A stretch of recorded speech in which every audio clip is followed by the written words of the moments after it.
We present today's program in French and English with subtitles in Chinese, English, Korean, Arabic, Persian, Olaxese or Vietnamese, Russian, Bulgarian, Hindi, Japanese, Indonesian, Thai, Croatian, Portuguese, Hungarian, Italian, Spanish, French and German.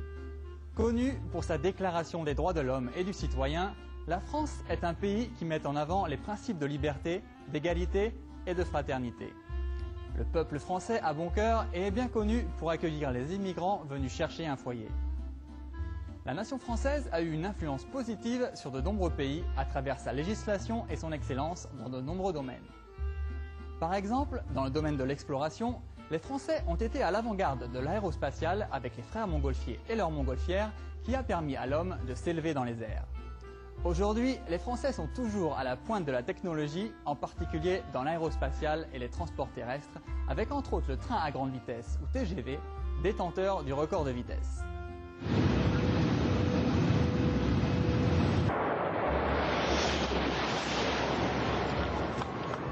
Nous devons aussi le cinéma à Léon Bouly et la photo couleur aux frères Lumière.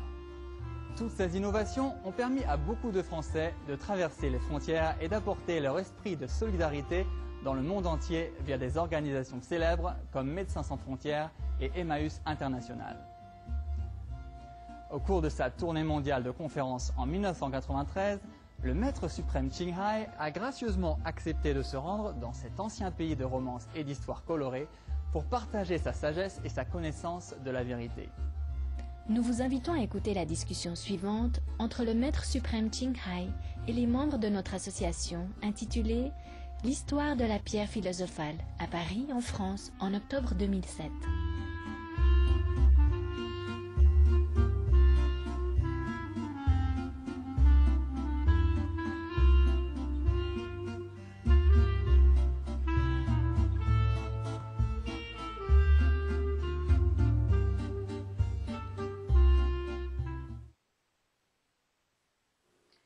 You see, when you're in good company, you're happy, huh?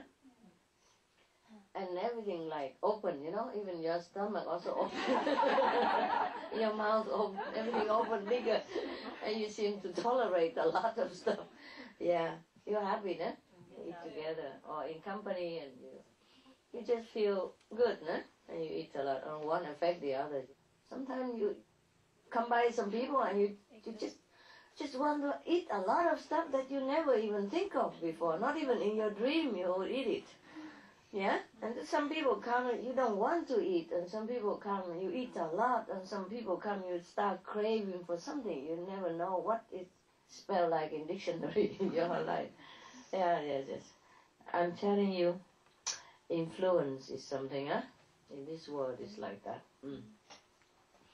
So anyway, if you feel hungry here, please do eat, huh? I'm going to read the story and eat later, or you want to eat now and read story later? How many story? Right hand. What happened to the other half?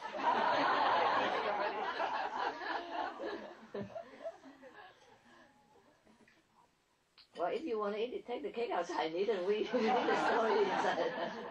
Now we listen to some saintly story and behave like a saint first, okay? Then maybe you can eat some saintly cake. Huh? All right? Oh, this is good stuff. Okay, now I mark some of the nice story. I'm going to read some of them. There was one master, you know, one of his acquaintances going to pilgrimage in Mecca. So the master said to him, "Oh, can you please say hello from me to that God in Mecca?" So the acquaintance was very surprised. "You should know better. The God over there, the God here is the same, no? The only one God, right?" He asked the master. The master said, "Yeah, of course." I said, "Why then you say that God in Mecca? That means there's another God here? There's no difference." He tell the master off, you know. Someone said, "Well, there's no different God, why go there?" It's the same God, so why go there? Logical, huh? A saint, once visited a businessman's house. And this businessman has been unsuccessful in his trade, so his house very poor. When the saint entered into his house, the businessman cried bitterly. He wept and wept and wept. Said, "Oh, holy man of God," he begged him, "please end my dreadful poverty out of your great mercy." So the saint was filled with great compassion, and he gave the poor man a philosopher's stone. The philosopher's stone, you know, right? It turned every base metal into gold. Yeah. And then the businessman has served him a meal, and then he gave him a stone, and then the saint left. What happened? The saint said to him that, okay, you can take this stone and make as much gold as you want and become rich again, yeah, and successful.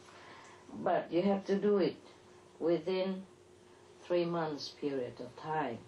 After that, I will have to take the stone back. Okay. So the businessman was very happy. He took the stone, thanked the saint left.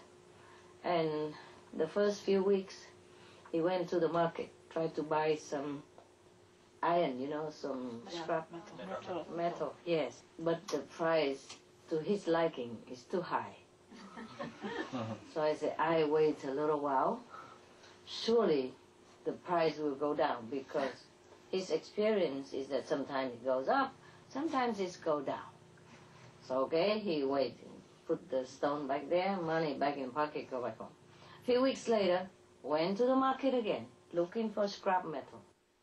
Oh, the price is a little lower, but still too high for his liking. I put the stone back there, put the money back in the other pocket, went home. Next month he went to the market again, and you know what happened, right? I don't have to tell you. Do I have to tell you? He went to the market, saw the scrap. Saw the scrap? Still too expensive. Still too expensive. You got it, baby. Okay, so what happened next? What would he do? He lost his job after. Not so quick, it's only second month. Oh, sorry. My God, you're stingy. He went home again, and after 1 month he came back. Yeah? What happened? Still too expensive. Yeah, the price did go lower. It does go lower, like week by week. And he was thinking, in a few more weeks, it will be like free gift. And I will take all of them home. I will turn all of them into gold, and I'll be rich. So he waited for another few weeks. And suddenly the metal price gone up again, sky high. Oh, so he said, oh my God, okay, I shall wait. It will certainly go down again like it did before. So he waited. Meanwhile, 3 months period passed. So the saint went back and took the philosopher's stone. And he still stay poor. Why is that? Stupid. Yes. Pure stupidity. Yeah. Imagine that, huh? You pay a few more dollars and you have a few thousand back. Yeah? This is pure stupidity. But you may be laughing, but a lot of us are like this, you know? Oh, never mind, I meditate more tomorrow. Huh? Truly like that. Some people would like to work to serve mankind. I think it's ideal. It's good to serve mankind. Of course, you earn a lot of merit as well. Don't mention that. You know, the philosopher's stone, huh? The more you serve people, the more people you serve, the more merit you get. Yeah? It double, it multiplies, and you have no end. Okay? Yeah. But he said, well, I'm busy. Maybe next year or in a few years, I'll be able to do it. Or I will meditate for a while until I'm getting ready. But if you wait till next year, I don't even know if the world is still there, the way it is going. I don't know where the world goes, yeah, for example. And maybe next year you are not there, yeah, or next year we don't need. This is the story in this book. When we read it, we feel, oh my God, what an idiot, huh? No? Yeah. But people do that, you know, in real life, in a different way, yeah? Sometimes we think, okay, stay home and go out and help some poor guy, you know, it's also doing good thing, you know, of course it's a good thing to do. Doing charity, you know, helping a little bit here and there with the center is also good. Not like that, you know, not like working for the whole world. My God. And I'm telling you, we are sometimes very ignorant. But this is not the worst already.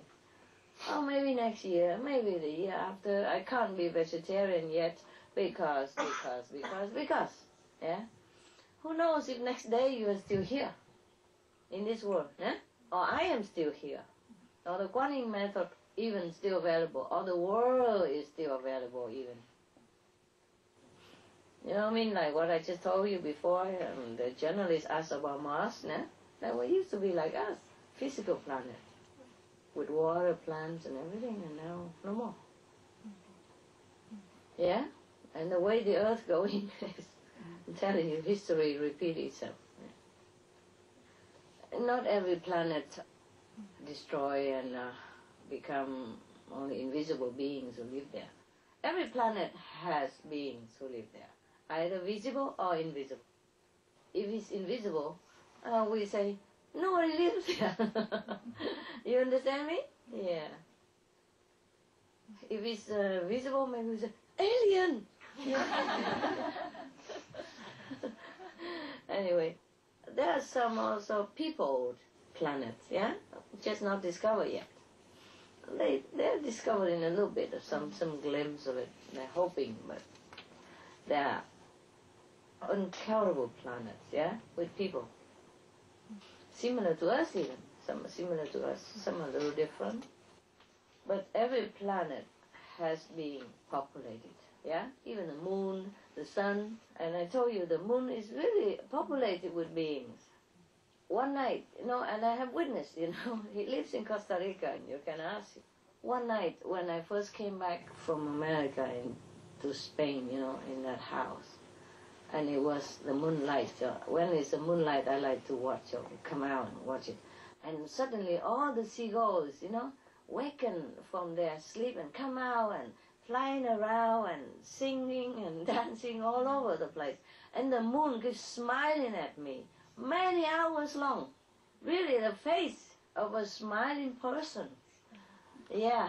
And my assistant said, oh my God, look at that, master, look at that. And he just staying there and he would keep watching, you know, see when the smile stops. It doesn't stop. Yeah. Only after I went back into the house, and he popped out again and have a look, and the moon doesn't smile anymore. So that wasn't like an illusion, or it wasn't like a shape of an accident. Many hours, we sit there and it keeps smiling at us. Truly a beautiful smile. Because all the beings, you know, get together and put their smiling image on the moon for me. Of course, I thank them a lot. Sometimes the moon just stands still for many hours because I was singing with the disciple. You know, all the residents know this. They were there. We were in the mountain and next to the river. We were in tent, you know, so we're lazy to go in tent so early, and the moon was there, so we get out, make a little fire, and then we were singing with guitar and mandolin and all kind of things that we had there, whatever we had, singing. And the moon just stood still, really, for many hours, as long as we were there. And then suddenly we say something, okay, that's it, we gotta go inside and do meditate. Then the moon dropped, whoop!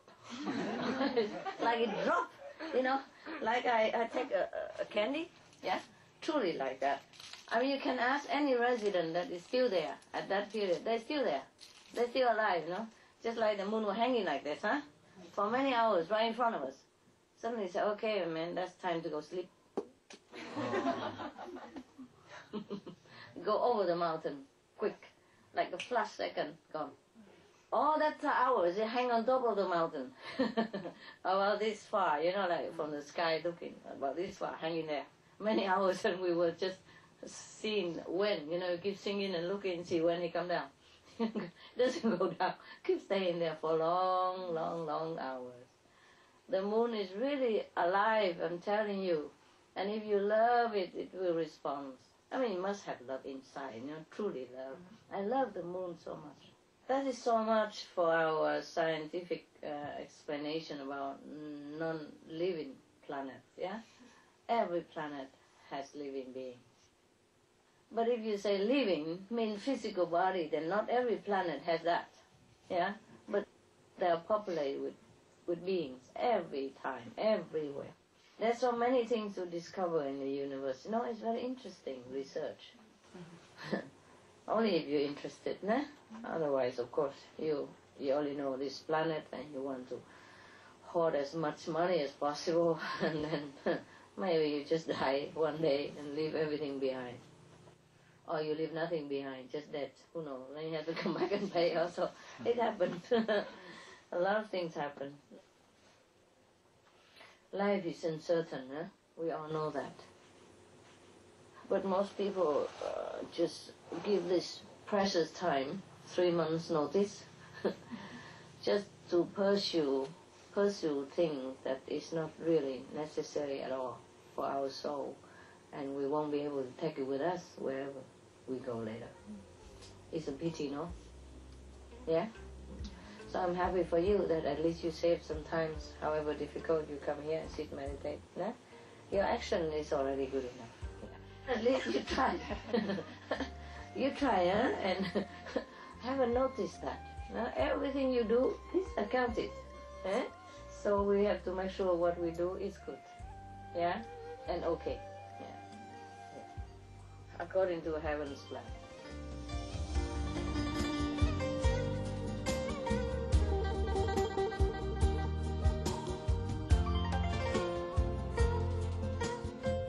Ce fut un honneur de vous avoir parmi nous aujourd'hui dans Entre maîtres et disciples. Retrouvez-nous demain pour la deuxième partie de la conférence intitulée « L'histoire de la pierre philosophale ». Dans quelques instants, Planète Terre, notre adorable foyer, juste après les nouvelles d'exception, ici sur Supreme Master Television. Que la Providence vous guide dans tous les aspects de votre vie. We are honored to have you with us today on Between Master and Disciple. Please tune in again tomorrow for part 2 of the lecture entitled The Story of the Philosopher's Stone. Up next is Planet Earth, our loving home, right after noteworthy news, here on Supreme Master Television. May the Providence guide you in all aspects of your life.